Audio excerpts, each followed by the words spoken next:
कश्मीरी पंडित ने कभी socio economic cause के नाम पर बंदूक क्यों नहीं उठाई? आप मार किसको रहे हो? आप अपने ही उस नागरिक को मार रहे हो जो भटक गया है। यह उन लोगों से था जो सोशियो इकोनॉमिक रीजंस की वजह से एक गलत रास्ते पे चल पड़े थे। मेरे देश के जवान को एक गोली मारे, 10 गोली दागो उसके अंदर। और मुझे लगता है इनके पूरे इकोसिस्टम का नाम पता है क्या होना चाहिए? INC, not Indian national Congress, Indian Naxali caucus. बोल सकते हो ओसामा भी सोशियो इकोनॉमिक कॉज से ही बन गया था आतंकी। और आप यहाँ एसी में बैठ के पूरा ज्ञान दे रहे हैं कि अगर हिडमा था, अगर हिडमा था। देखिए बर्बन, आप जानते हैं ये विवेक जी जो रात को बर्बन का इस्तेमाल करते हैं, ये या तो अर्बन नक्सल है या बर्बन नक्सल है।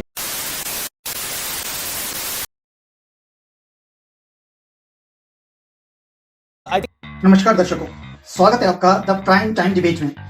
दोस्तों, जहां इलेक्शन की गहमागहमी बढ़ती जा रही है और नेताओं की जुबान फिसलने लगी है, वहीं पे मोदी सरकार एक अलग ही पिच पर बैटिंग कर रही है। जहां इंडी गठबंधन के नेता आने वाले चुनावों को लेकर प्रचार में व्यस्त हैं, वहीं पर मोदी सरकार अपने उस एजेंडा को फॉलो कर रही है जिसके लिए उसे सत्ता में भेजा गया है। कुछ ही दिनों पहले मोदी सरकार ने विदेशी धन अधिनियम में कुछ बदलाव किए। मोदी के इस फैसले के बाद ऐसा लगा जैसे मोदी ने देश विरोधी ताकतों की रोजी रोटी ही छीन ली है।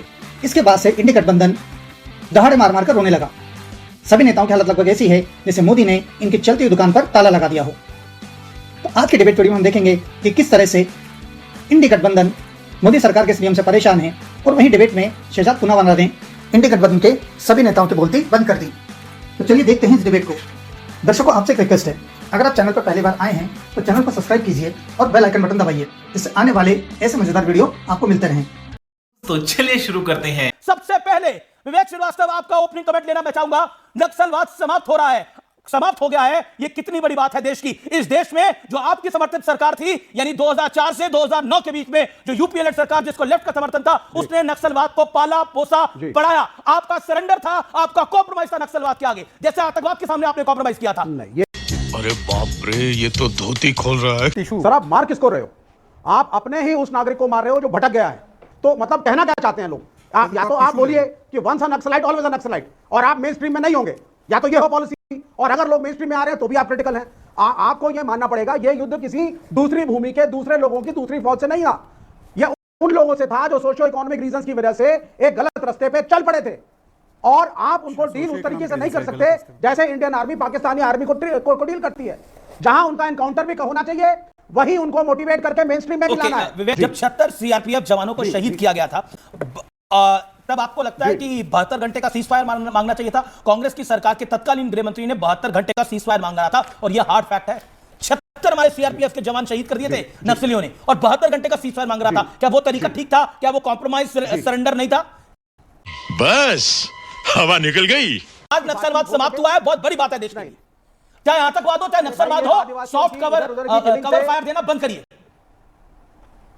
नहीं, सोशियो इकोनॉमिक प्रॉब्लम है आदिवासियों को मारने से और एक्स्ट्रा फोर्स भेज करके एनकाउंटर करा लेने से। मैं कह रहा हूं, अगर आप सोच रहे हैं जो मेरे देश के जवान को मारे, जो मेरे देश के जवान को एक गोली मारे, 10 गोली दागो उसके अंदर। यही नीति अपनानी चाहिए। 10 गोली दागो उसके अंदर। जो मेरे देश के जवान को एक गोली मारे, 10 गोली दागो, 10 गोली दागो। और अमित शाह ने, नरेंद्र मोदी ने वो करा है इस तरीके से, और इसीलिए नक्सलवाद समाप्त हुआ है। बहुत बड़ी बात है देश के लिए। तू साला भोला दिखता है लेकिन है एकदम होशियार हो, लुच्चा। मुझे तो समझ में नहीं आ रहा था कि विवेक शुभकामनाएं देंगे या शोक मनाएंगे, तो मैं टिश्यू पेपर का डब्बा लेकर बैठा था उनके लिए कि कहीं आंसू ना टपक जाए। और मुझे लगता है इनके पूरे इकोसिस्टम का नाम पता है क्या होना चाहिए? INC, not Indian national Congress, Indian Naxali caucus. ये इंडियन नक्सली कॉकस है। और देखिए, हर विषय पर इनका स्लोगन पता है क्या बन चुका है अमित जी? इनका स्लोगन है, सेना सुरक्षा बलों का करो अपमान, आतंकी नक्सली मेरे भाईजान, यही है मेरी पूरी पहचान। अभी बोले सोशियो इकोनॉमिक कॉजेस, ये बोल सकते हो ओसामा भी सोशियो इकोनॉमिक कॉजेस से ही बन गया था आतंकी, अफजल भी सोशियो इकोनॉमिक कॉजेस से बना होगा, जो बुरान भी सोशियो इकोनॉमिक कॉजेस से बना होगा, और फिर उसके बाद वो दिल्ली ब्लास्ट वाले भी सोशियो इकोनॉमिक कॉजेस से बने होंगे। मतलब कश्मीरी पंडित नहीं बने सोशियो इकोनॉमिक, कश्मीरी पंडित को खदेड़ा गया, सब कुछ लूट गया उनका, पर कश्मीरी पंडित ने कभी सोशियो इकोनॉमिक कॉज के नाम पर बंदूक क्यों नहीं उठाई? मुझे अपने घर जाना है। राष्ट्र नीति के ऊपर जब राजनीति वोट बैंक की हावी होती है, तो महेश गौड़, कांग्रेस के तेलंगाना अध्यक्ष, कि ये जो है ये हमारे सिटीजन है नक्सली, ये पुअर पीपल के लिए लड़ते हैं। दिग्विजय सिंह बोलते हैं कि एक्सप्लॉयटेशन के खिलाफ लड़ते हैं। कन्हैया कुमार, ये शहीद है, और जो इनको मारते हैं वो गुनहगार है, मतलब जवान। सुप्रिया शिनेत, ये शहीद है। जयराम रमेश ने 2013 में लेटर लिखा था नक्सली को छुड़वाने के लिए। डी राजा, ये जो इनके साथ इनकाउंटर हो रहा है ये बिल्कुल गलत है। रेवंत रेड्डी, नक्सलिज्म का फिलोसॉफिकल व्यू है। Mulayam Singh Yadav, all party meeting हो और माओइस्ट के साथ बातचीत हो। सोनिया गांधी, उन्होंने तो विनायक सेन जो कन्विक्ट हुए थे उनको प्लानिंग कमीशन में ले लिया। और आतंकी अगर बंदूक उठाएगा तो बंदूक वाले को 72 के पास भेजेंगे, बंदूक छोड़ेगा तो संविधान के रास्ते पे लाएंगे।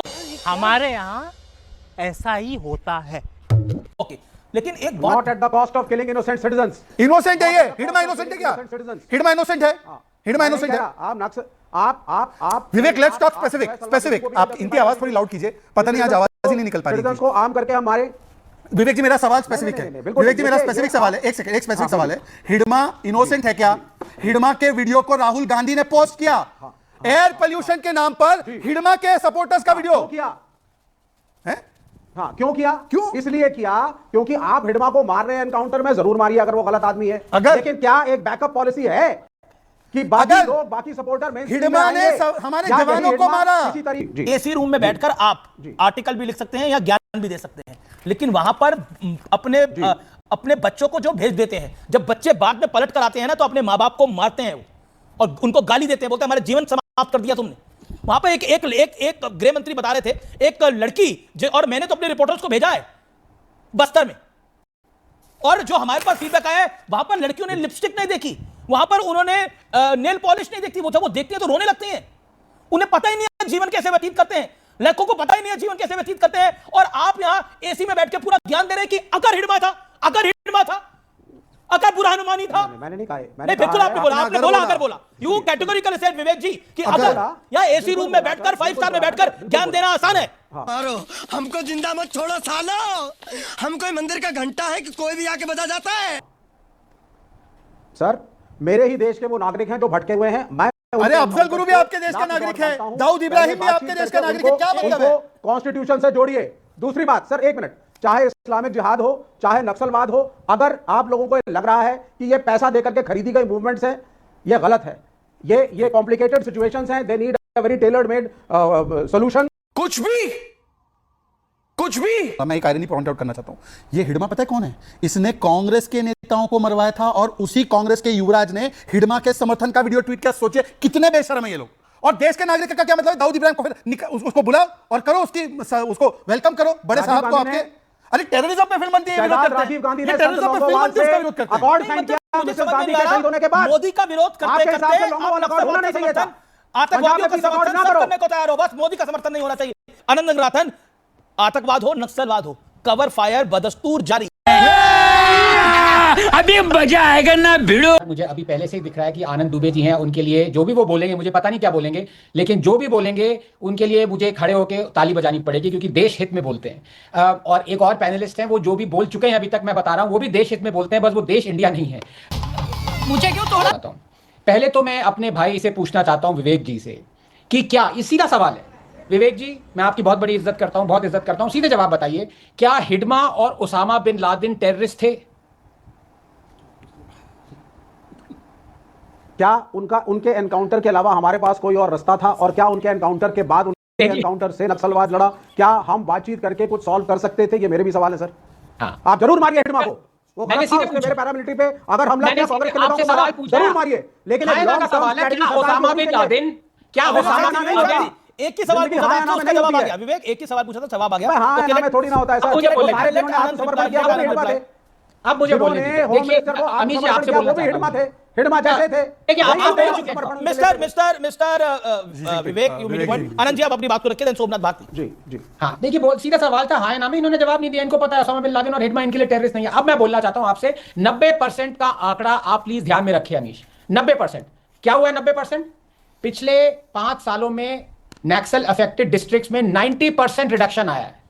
पिछले 15 सालों में नक्सल और माओइस्ट रिलेटेड वायलेंट इंसिडेंट्स में 90% रिडक्शन आया है। पिछले 15 सालों में सिविलियन और सिक्योरिटी डेथ्स में 90% रिडक्शन आया है। जो अमित शाह और मोदी सरकार ने किया है वो अनप्रेसिडेंटेड है। पिछले 5 सालों में 5500 नक्सल्स ने सरेंडर किया है। पिछले 1 साल में 335 नक्सल मारे गए हैं। उनके पास एक ही चॉइस है, और विवेक के थ्रू मैं उनको बताना चाहता हूं, या सरेंडर करो या मारे जाओगे। अब मैं आप पे बताता हूं, लेकिन 90% मैंने कहा ना, आंकड़ा ध्यान में रखिए, ये सब रिडक्शन है, लेकिन एक 90% इंक्रीज भी है। क्या इंक्रीज है? ये नक्सल से अर्बन नक्सल्स हो गए हैं, और कई लोग अर्बन नक्सल से बर्बन नक्सल्स भी हुए हैं। इनसे हमें बचना होगा। हमें अभी हमारी लड़ाई खत्म नहीं हुई अमीश, आपका चैन लेने की बात नहीं है। I have a point of order. आपने बोला कि नक्सल से अर्बन नक्सल हुए, verbal Naxal, what is this verbal Naxal? देखिए बर्बन आप जानते हैं, ये विवेक जी जो रात को बर्बन का इस्तेमाल करते हैं, ये या तो अर्बन नक्सल है या बर्बन नक्सल है। ये डिपेंड करता है। Vivek verbal Naxal. Okay, now he says Vivek is verbal Naxal. verbal Naxal, okay. Verbal Naxal. Okay चलिए दोस्तों, आज के डिबेट वीडियो में हमने देखा कि किस तरह से इंडिया अलायंस फॉरेन से फंडिंग बंद होने के बाद परेशान है। अब वो विदेशी ताकतें जो कि भारत के विकास को पटरी से उतारना चाहती थी, रातों रात मोदी सरकार ने उनकी आर्थिक नस को काट दिया, जिसके कारण इंडिया गठबंधन काफी बेचैन है। इसी के साथ आज का डिबेट वीडियो समाप्त करते हैं। अगर वीडियो पसंद आया हो तो लाइक कीजिए, चैनल को सब्सक्राइब कीजिए। वीडियो देखने के लिए धन्यवाद।